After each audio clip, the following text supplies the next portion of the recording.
কিছু বাস্তব তাইলে বিসমিল্লাহির মক্কেল দুজনে কাজ করি তখন আর একটু খাবার খাই খাবার খাই যাওয়ার পর কি আমি একদিন কই এই ভিডিওটা মনে আর আছে আমি কইছিলাম যে বিসমিল্লাহির মক্কেল তো বিসমিল্লাহির খাদিমগণ যারা আমাকে সৃষ্টি করার দরকার তারা মানে বড়রা আছেন তারা আমার সৃষ্টি করেন আমার কাছে থাকি দেন আর যারা যাওয়ার দরকার তারা চলে যায়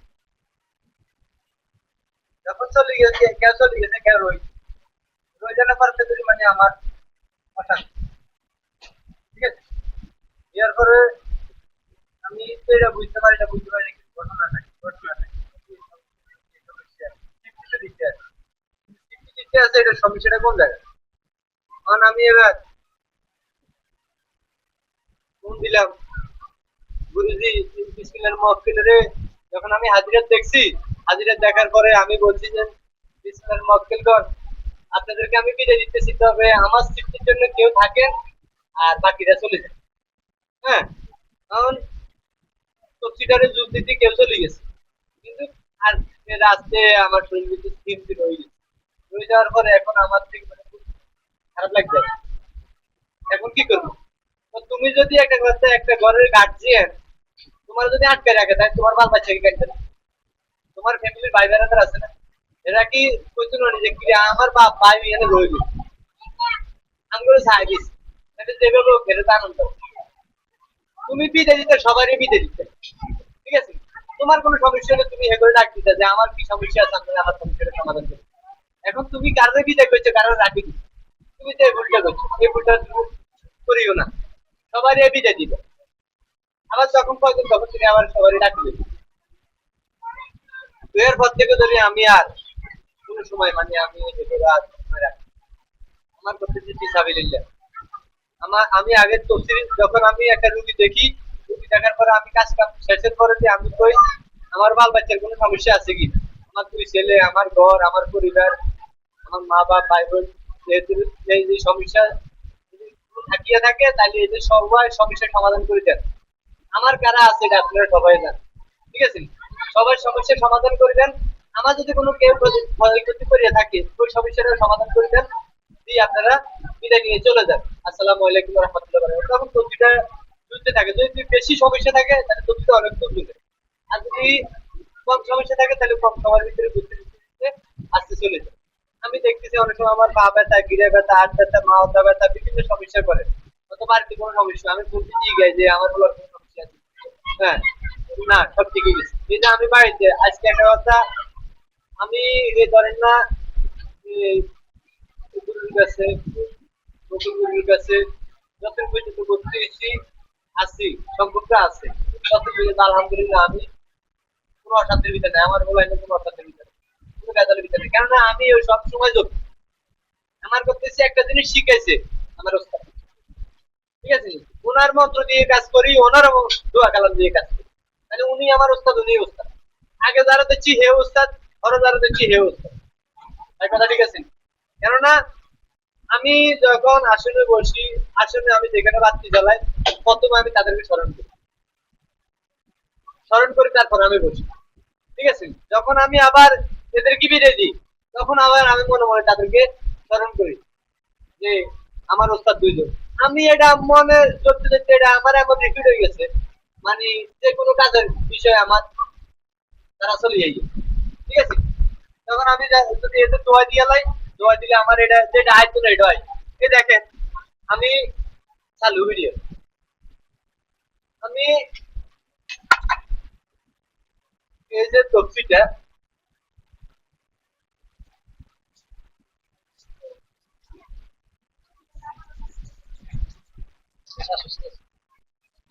এই 786 এটা দিয়ে বিসমিল্লাহির মক্কেল হাজির করি বিসমিল্লাহির মক্কেল হাজির করি এখন বললে এখন কোনো যত লাগবে না কারণ এটা আমি সবসময় এটা এটা এই মাত্র চলে যায় এগুলো এটা এটা দিয়ে বকুল গুরু এটা আমার যে যে দোয়াগুলো দিছে যারা যারা ডাকতে করতেছে উনি যেদিনকে বলছে নওগাঁ থেকে ওদিনকে আমি চেক করছি মানে যখন যখন ছাড়াই মানে আমল ছাড়াই আমি যখন ওনার হুকুম দিছি হুকুম দেওয়া মাত্র এখানে হাজির হয়েছি যে মক্কেলের ডাকছি ওই মক্কেল আসছে এটা নয়ন গুরুর দেওয়া ওনার নিজের হাতে এই রুদ্রাক্ষের মালা। আমি যখন ওনার কাছে গুরু, আমার বড় ভাই হিসেবে আমি ওনাকে সম্মান শ্রদ্ধা করি। উস্তাদ, এই যে ওনার এই রুদ্রাক্ষের মালা ওনার নিজের হাতের দফা, কিন্তু আমি এটারে কোনো সাধন সিদ্ধি কোনো কিছু করি না। কিন্তু আমি প্রথম দিন একটা রুগী চাইতে সময় আমি একটা রুগী চাইতেছি, তখন আমি যখন ছাড়া আমি বলছি যে ওম নমঃ শিবায়, দোয়া উস্তাদ গুরু নয়নে, তুমি এই রুদ্রাক্ষের মালার ভিতরে হাজির হও। তখন এই রুদ্রাক্ষের মালার ভিতরে হাজির হয়ে গেছি। হাজির হয়ে যাওয়ার পরে আমি এই রুদ্রাক্ষের মালা দিয়ে কাজ করছি। এই যে এখন যদি বলি, এখন মানে চলে আসে, অলরেডি চলে আসে, যদি বলি তাহলে কিন্তু কাজ করি। এখন এই রুদ্রাক্ষের মালা নয়নগুরুর দেওয়া, আমার কিন্তু এটার প্রতি মানে এটা কোনো আমি আমল করি না, এটা কোনো জাগ্রত করি না, কোনো কিছু করি না, এটা ওনার হাতের দেওয়া। কিন্তু ওস্তাদের পিছনে ঘুরতে ঘুরতে পায় না। আমি মনে করি যে যদি দোয়া থাকে, ওস্তাদ যেখানে থাকুক না কেন কাজ হবে ইনশাল্লাহ। নয়ন গুরু এটা দেওয়ার পরে আমি যখন দেখছি, ওই দিনকে কাজ করার পরে দেখছি ইনশাল্লাহ কাজ হয়েছে। হওয়ার পরে আমি প্রতিদিন এটা 108 বার ধরতাম। এরপরে এটা ধরতে ধরতে ধরতে ধরতে আমি যখন এই আমলগুলো প্রতিদিন করতাম, এই এই তিনটা মালা আমি সবসময় ধরতাম। ধরলে এটা আমি 1986 বার প্রতিদিন মানে সম্ভবত করতাম। 1986 বার আমি প্রতিদিন এগুলা।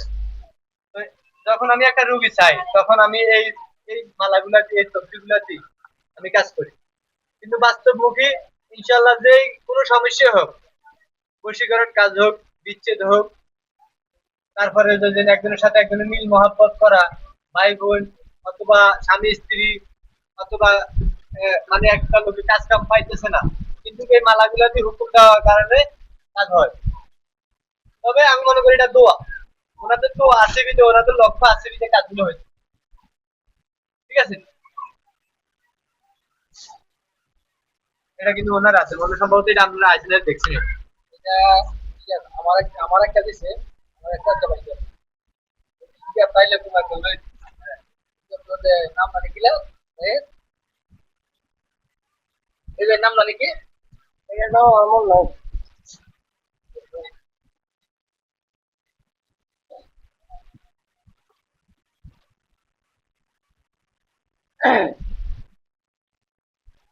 তারপরে আরেকটা কথা হইলো যে আমি যে কিতাবগুলো গাইতাম, আমি নকশার কোনো সাইল বুঝতাম না, মক্কেল চিনতাম না। মানে মক্কেল শব্দটা আমি বুঝতাম না, আমি মনে করতাম দিন বুঝে দুনিয়া এড়িয়ে। কিন্তু মক্কেল জিনিসটা কি এটা আমি কোথাও জানতাম না, সেতারা কি এটা আমি জানতাম না। মোটামুটি আলহামদুলিল্লাহ এখন আমি মক্কেলের নাম অথবা কোন নকশার কোন মক্কেল দিতে হইব এটি আমি বুঝি। কিন্তু আমি একসময় জানতাম না যে যখন একটা কাজ করার সময় গুরুর নাম করতে হয়, অথবা একটা কথা এই কিভাবে বাতিগুলো জ্বালাতে হইব, কিভাবে গুরু দোহাই দিতে হইব, এটা আমি জানতাম না। কিন্তু এগুলো কিন্তু নয়ন গুরুর দেওয়া, ওনার থেকে এগুলো আমি শিখা। ইনশাল্লাহ আমি প্রতিটা কাজে এখন একটা কথা ওনাদেরকে দিয়ে কাজ করি। তবে আমি মনে করি যে আমি তাদের কামলা বদলা।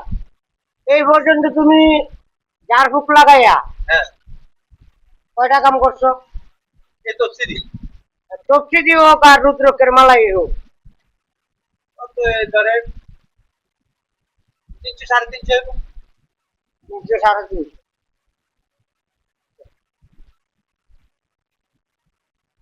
এই সাধনা, এই তকদির সাধনা এবং হাজিরা, এটা তুমি কয় বছর পরে পাইছো এবং কয় বছর পরে পাইলা, কিভাবে পাইলা, এর আগে কোন উস্তাদ ধরছো, কতটুকু শিখছো? আমি ধরেন শুরুতে ধরি, আমি একটা কথা এটার পিছনে বুঝতেছি যখন আমার হত্যা করার না, মানে সুনিষ্কাম করার নাই, তখন থেকে আমি এটার পিছনে বুঝতেছি। বুঝতে বুঝতে ধরেন আমি 6-7টা ওস্তাদ কাছে গেছি, কেউ আমারে মানে হাজিরা কিভাবে দেখতে হয় এটা কিন্তু কেউ শিখায় না। কিন্তু আমার সবসময় বলতে যে তোমার সাথে জিন আছে, ভূত আছে, হেতুনি আছে, একজন একটা করছে। কিন্তু কেউ আমার শরীরে কোনো সময় হাজির করতে পারে না। আমি বলতাম যে আমার শরীরে হাজির করেন, আমি একটু দেখতে চাই, কিন্তু কোনো সময় আমার শরীরে হাজির করতে পারে না।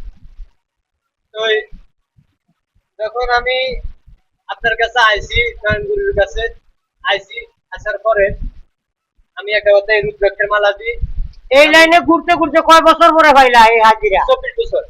24 বছর। টাকা বলতে 1 বছর পরে। তুমি পাইছো 4 বছর পরে।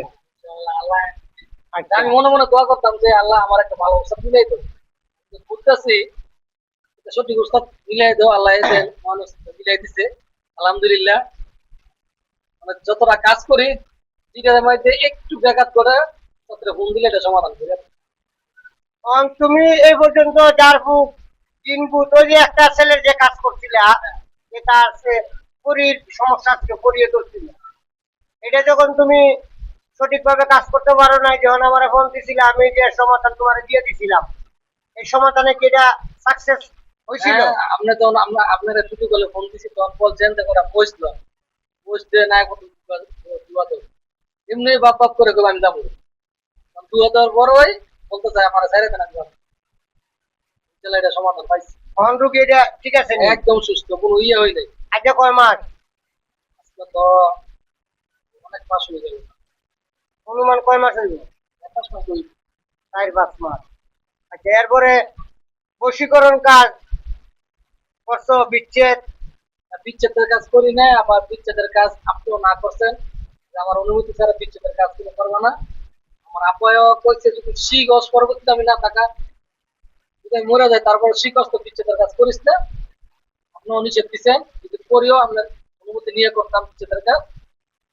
বিচ্ছেদের কাছে আমরা একটা করি নাই, কিন্তু আমার কাছে আইছিল আপনারা ফোন দিচ্ছে আমরা না করতাম, কিন্তু ওই স্বামী স্ত্রীরা মিলাই দিচ্ছি এখন সুন্দর সংসার করতেছে।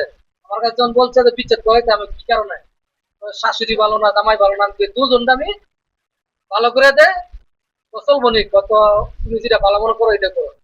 স্বামীরও ভালো করে দিলাম, আমি ভালো করার মালিক না আল্লাহ করাইছি আর বুঝছিলা, শাশুড়িও করাই দিলাম, এখন সুন্দর আজকে 8-9 মাস ধরে সংসার করতেছে আলহামদুলিল্লাহ। কারণ মনে করো তুমি যে আরো 4 বছর 6 বছর পর উস্তাদের পিছনে ঘুরছো, তখন তুমি কতটুকু সফলতা লাভ লাভ করছো? আসলে আমার যে প্রথম উস্তাদ আমি নাম বলবো না, আমি 4 বছর ঘুরছি কোনো বশীকরণ কাজ করতে পারিনি। তারপর আমি আল্লাহর কাছে আমি দোয়া করতাম যে আল্লাহ আমার একটা উস্তাদ মিলিয়ে দিও যাতে ওই উস্তাদের কাছ থেকে সব গুরু বুদ্ধি আমি শিখতে পারি। জিন ভূতের ক্ষেত্রে তোমার কি কইছি যে তোমার সেহেল কাপ জানা আছে কিনা এবং সেহেল কাপ জানো কিনা? আমার বলছেন আমি বুঝাই তেল কাপটা আমার মুখস্থ আছে, তেল কাপটা আমি সরিষা ভরা দিয়ে সরিষার তেল দিয়ে আমি সময় রুগীরে এই তেল কাপ সেহেল কাপ হইলো একটা অ্যান্টিবায়োটিক। এই সেহেল কাপ আমি তেল কাপ অনেক উপকার পাইছি। এই সেহেল কাপ দিয়ে বিচ্ছেদ পর্যন্ত করা যায়, কিন্তু আমি কেউরে বিচ্ছেদের ফর্মুলা এই সেহেল কাপের দেই না। যেটা ভালো সেটা এই, আমার কথা হইলো একজনে কাজ করুক, ভালোটা করুক, কর্ম করবে সে ভালোটা করুক, খারাপ কর্ম যাওয়ার তো কোনো প্রয়োজন নাই। আচ্ছা, আরেকটা কথা বলতে চাই, যে শীর্ষ যে কোনো উস্তাদের কাছে থাক আমি উস্তাদেরকে বলি, কারণ যখন স্কুলে করতে যায় যদি সরায়া না পড়ায়া কখন চলে যায় তা সেই শীর্ষ কিন্তু কিছু পারবে না। কিন্তু একটা অনুরোধ উস্তাদেরকে যে আপনাদের কাছে শিশুরা আশা মানুষ যাতে অনেক আশা নিয়ে যাতে গুরু বিদ্যা গুলি তারা শিখতে পারে, যে যেটা পড়লে যাতে কাজ হয় এটা যাতে সব উস্তাদরা শিখে। আমি ছাত্র 9 উস্তাদের কাছে যেটা পাইছি আমার সব গুরু বিদ্যা দেয়, আমি সব যেটা প্রয়োগ করছি আল্লাহর কাছে। আচ্ছা, তোমার আরেকটা জিগাই, তোমারে আমি বায়াত করার পরে আমল দিছি 41 দিনের আগে যে নকশাগুলো আমি দিছি, তোমার কি কইছি যে এগুলা জাগ্রত নকশা, তুমি কাজ করো 100-র মাঝে 50% হইলেও রেজাল্ট তোমার হইব। তখন তুমি কাজ করে রেজাল্ট পাইছো কিনা? হ্যাঁ আমি তো কাজ করে যেতে পারছি। তারপরে কইছি কিটা, সম্পূর্ণ কাজ করতে গেলে রুহানির শক্তির প্রয়োজন আছে, রুহানি শক্তি ছাড়া এগুলা কাজ হয় না। তুমি যে তরিকাই করো, ব্ল্যাক ম্যাজিক করো, কালো জাদু করো, পুকুরি কালাম করো এবং নুরানি আমল করো, যেটাই করো রুহানি শক্তি মাস লাগবেই। কারণ আল্লাহ তোমার জ্ঞান দিছে, বিবেক দিছে, বুদ্ধি দিছে, কোনটা ভালো কোনটা মন্দ সেটা বুঝার তোমার ক্ষমতা আছে। তুমি বুঝার যদি একটা মনে করো এই ডাইন তৈয়া বাম দিকে চলে যাও, এটার হিসাব তোমারটা তুমি দিবা। একজন গুরু হিসাবে তারা ভালো মন্দ দুইটা শিক্ষা দেওয়া দরকার।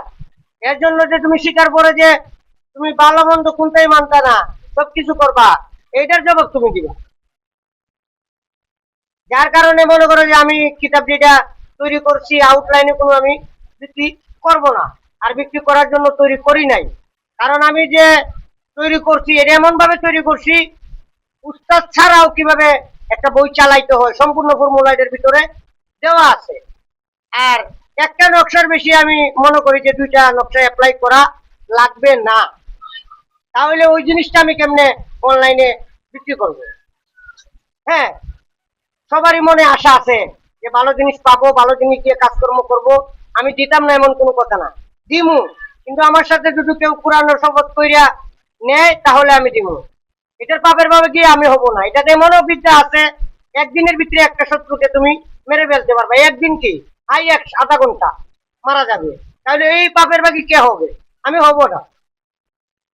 তাই আমার উদ্দেশ্য হইলো সঠিক, যে আমি যারেই দিই আমি শপথ করাই তারপরে দিব। টাকা হইলো বড় কথা না, ইহা দিয়া পৃথিবীর সব জিনিস কিনা যায় না। তবে একটা কথা হইলো